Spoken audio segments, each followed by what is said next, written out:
Hey guys, it's your best boxing friends. I'm Kelsey. This is Rachel. Rachel, now that we've got the unpleasantness of talking about what we didn't like about what happened over the weekend, can we talk about Deontay Wilder? Yeah. Oh my goodness.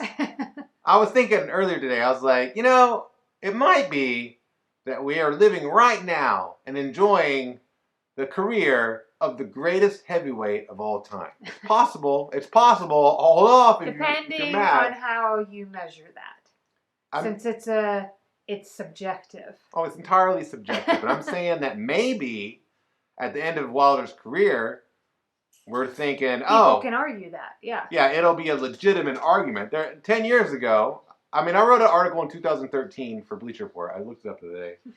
That said, why Deontay Wilder is the future of the heavyweight division. And I was lashed out at greatly for having written that about Deontay Wilder. I remember people making fun of me for writing that. And yet, here we are today. Now, I'm not tell all the things I got wrong.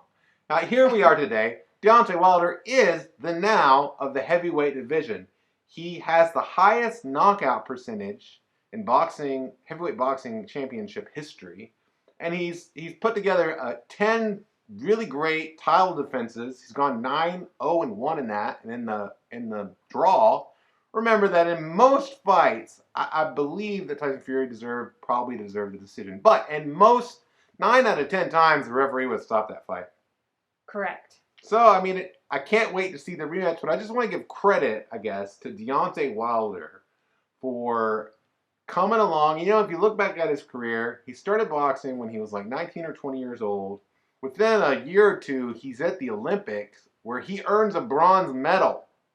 Takes his time through the professional ranks. And now today is just an exceptionally awesome heavyweight. And if you go back and watch the Luis Ortiz rematch, he's always cracked over the head as if Wilder doesn't know what he's doing there. As if he just goes in there and swings wild, and he's got such great power, and he does have great power. But listen, watch it in slow motion.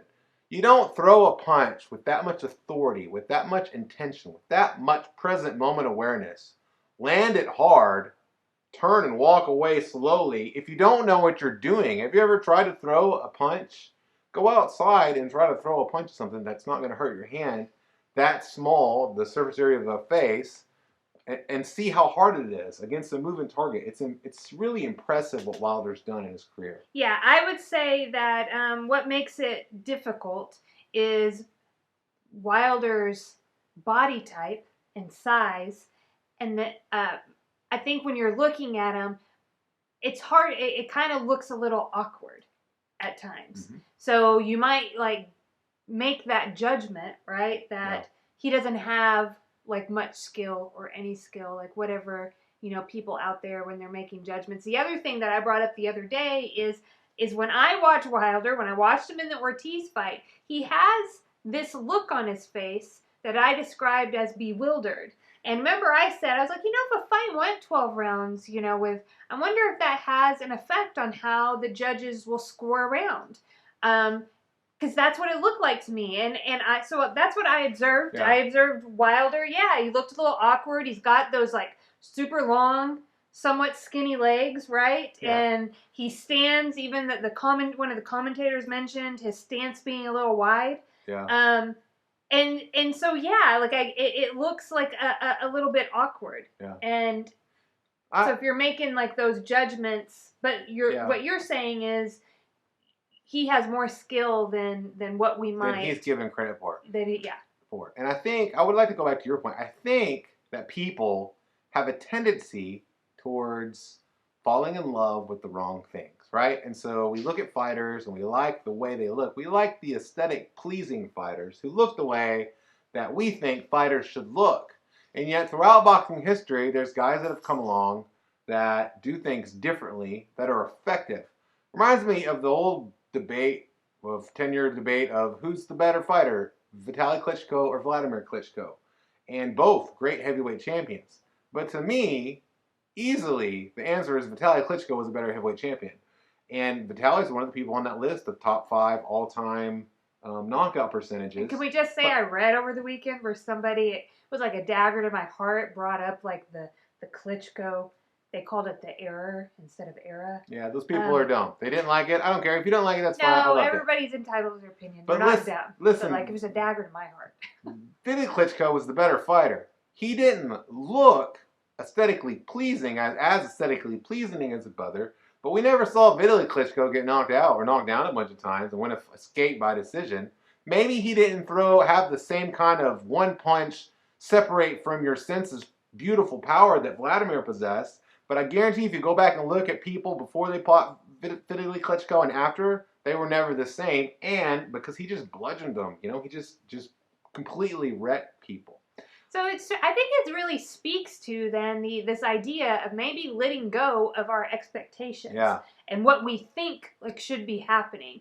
And I wrote a little blurb for Who Won the Weekend, and That's at nyfights.com. Check it out. I shared a personal experience where I had judged somebody and was like, no, they're doing it wrong. And I was out bowling with a group of friends when I was in college, and there was this girl there who was a granny bowler? Yeah, she was a transfer student from another country. She was tiny, and so when she got the ball, like she couldn't bowl how you're intended to bowl. She granny bowled it, and she got a strike every single time. Everybody was happy for her, and like I could not be happy. Was a curmudgeon. Okay. I was like, that's not right. It's not fair. Like, whatever. I was jealous. I had like all this stuff, but it reminded me of this situation in boxing where some people are like, no, Wilder, whatever. They keep like, how many times do I hear like Wilder put down? I'm like, what else does the dude have to do? I don't know. What else does this guy got to do? Like, I get like. You preface with whatever you want and say, yeah, I don't really care for the way he boxes. I've said that about really good fighters. Yeah. I'm like, I just don't care for like the way they box. And like, I want to be entertained. I'm not entertained. You can do both. You can say, I don't really like how this guy fights. And he's really great and effective at it. But to just say, just count out like Wilder and be like, no, he's no good. I'm like, well, but he's got like, look at all this data. Yeah. What are you going to do with all that data? What you going to do? You know what you can do with the data that you have now in front of you? You can like, comment, and subscribe. We really appreciate you. Appreciable? Is that a word? We really appreciate making up words here, but we really appreciate and we're thankful for your. You combined appreciate and thankful. Yeah, to appreciable. We're appreciable of you guys. So thanks so much. Happy Thanksgiving and Thanksgiving week, Rachel. Gobble gobble. Gobble gobble. Can you make a real turkey sound? They're like, yeah, they are. They're like, it's kind of like this. I can't really do it, but my dad was a hunter, and so I've been around wild turkey, and they're like, I'll see if I can find one that's a real one you can hear.